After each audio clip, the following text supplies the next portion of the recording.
Hey team Concept, this is Deepak and my concept ID is KE204115. So now let us discuss what exactly happened in the Vodafone and Hertz tax case. Long time ago, in the year 2006 and 2007, there was a massive growth in the telecommunication field in India. So it became an opportunity for a lot of people, lot of business people to invest in India and increase their profit. And a lot of people invested also. One of them was Vodafone. Now Vodafone wanted to invest in India. So it has two ways to invest in India. It can set up its own company in India or buy any company which is already existing in India. So when it comes to set up a company, it had to get the certificate of incorporation, pay the expenses and establish the company. And whereas to buy it was easy. So Vodafone decided to buy a company. Now the Vodafone decided to buy a company in India. Vodafone started searching for a company. Vodafone searched, and in the year 2007, Vodafone found HSN SR Limited, and which was also a telecom company. So Vodafone decided to buy this company at rupees 55,000 crores. But the real matter was, these came into the picture. Bharat Ka Income Tax Department came into the picture, and Bharat Ka Income Tax Department asked Vodafone to pay tax deducted at source and TDS, and these HSN SR Limited to pay capital gain tax. Now what is this TDS? I too don't know. So let's Google it. According to Google, tax deducted at source is a mean of collecting income tax in India under the Income Tax Act 1961. Any payment covered under these provisions shall be paid after deducting prescribed percentage. This means nothing but whenever the Vodafone makes payment to Hudson, it should deduct a percentage of TDS, and these percentage of TDS should be paid to Income Tax Department of India.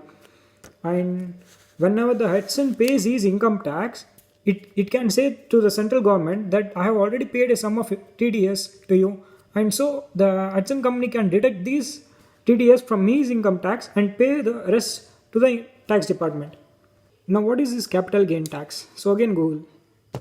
Capital gain tax is a tax levied on profit for the sale of property or an investment. This means when this Hutchison company sold its company to Vodafone, it might have got some capital gain. So on these capital gain, a percentage should be paid to tax department. To be safe from this both tax, Vodafone and Hutch company spoke with each other and came to a solution.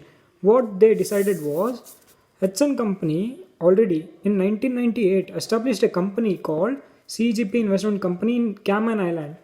This is Cayman Island. This company holds 67% of shares of Hudson company, which means the company which holds more than 50% becomes a holding company. So now the CGP investment became the holding company of Hudson company, and Hudson company became the subsidiary company of CGP investment. Now what did the Vodafone do? Vodafone purchased this company. So now Vodafone becomes the owner of Hutch and as well as CGP Limited. Both the companies Vodafone and Hutchison were succeeded in saving their taxes, but it was not tolerable by Indian tax department. So now the tax battle between Indian tax department and Vodafone began. What did Indian tax department do? It went to the Bombay High Court and filed a case. On 3/10/2008, India won the case, and Bombay High Court said that Vodafone to pay 25,000 million in 3 weeks, and Vodafone also paid those money. अब Vodafone क्या करे? Vodafone ने सोचा और Vodafone गए दादाजी के पास. Yes, Vodafone went to Supreme Court.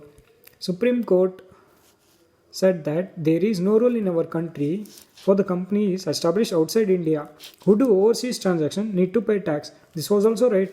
So on Jan 2012, Vodafone won the case, and Supreme Court ordered Indian tax department to return the money which was collected with the interest back. Now this was also not tolerable by our income tax. So what did it do? In 2012, it revised its law retrospectively, and now Vodafone has to pay tax. अब TDS की कहानी खत्म. अब CGT का क्या हुआ? Hudson company also need to pay the CGT, no? So Indian tax department filed a case on August 2017 to get the CGT amount of rupees 32,320 crores. This case is still now going on, and our case video comes to an end. Hope you enjoyed the video. Thank you.